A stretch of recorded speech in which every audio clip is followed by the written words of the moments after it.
I'm Steve Turano with Ask a Real Expert. Roger asked this question. He said, Steve, what's the difference between strength and muscular hypertrophy, meaning muscle growth? He says, and also, what about nerve and fiber recruitment? Well, this is a great question because it offers a certain amount of insight into a variety of topics. Powerlifting training versus bodybuilding training and the results you get. Why is it easier to regain muscle that you had versus getting it in the first place? So this opens up just sort of a Pandora's box of topics, and I'm not quite sure of the answer, and I don't think a lot of scientists are because there are so many factors involved. You got to remember, I think certain people are born into certain sports, meaning you can make somebody faster, but you got to be born to be an Olympic sprinter. You can make somebody a better jumper, but you really have to be born with the physical qualities to become a high jumper, and so on and so forth. And I think that's true of bodybuilding and or powerlifting. But let's look at some of these concepts and you can draw your own conclusions. With regards to muscular hypertrophy, making a muscle bigger, and with regards to making a muscle stronger, either way, you have to place a demand on that muscle. And that demand is an intense muscular contraction.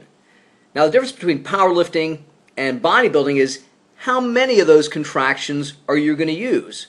We know that it only requires a few maximal contractions to start the strength training process. And many people experience that because they say, Steve, my strength is going up, but I'm not getting any bigger.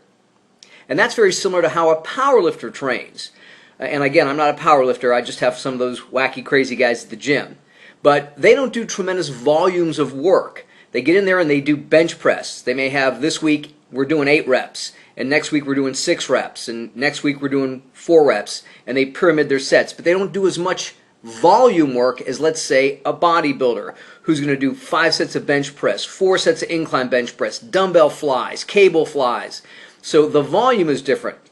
So again, you think in terms of we've got maximal contractions occurring with both sports, but the bodybuilding creates greater volume of these maximal contractions, possibly creating greater muscular hypertrophy. Again, you have to draw your own conclusions because, again, I think that if a guy is going to be a powerlifter, he still has to be born into it if he's going to be great at it. And vice versa. Somebody's going to be a bodybuilder, I don't care how they train, they still have to have that potential. So you think in terms of, again, work. How much muscular work and how much nerve innervation. How many times that nerve is fired leading to that muscle. Another factor, which leads us to the fact of muscle memory. You've got to work your ass off to make your muscles bigger and stronger. But let's say you got to go in for surgery and you have to take 2 or 3 months off. You lose your muscle mass. But in 2 or 3 months, you gain a lot of your size back, and probably after 4 or 5 or 6 months, you might regain a lot of your strength.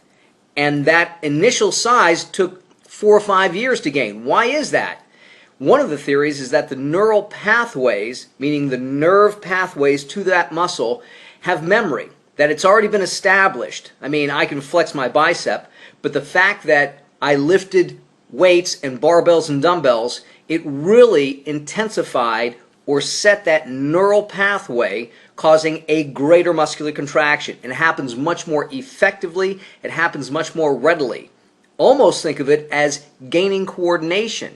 If you've ever had a nerve injury in your arm or something, you don't have the same coordination as you did. And I've done a video on this where people say, man, my right arm is so much stronger than my left arm. It isn't. It's just that the coordination in the right arm is greater than the left arm, allowing them to implement that strength more effectively. So without getting too technical into, Z-lines and A-bands and sarcomeres and all that stuff, these are some simple things to think about with regards to training. And you got to take this information and apply it to whatever type of body or whatever type of training you like or want to achieve.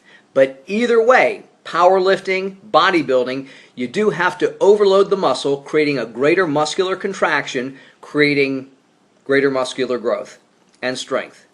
I'm Steve Turano. Train smart, train hard.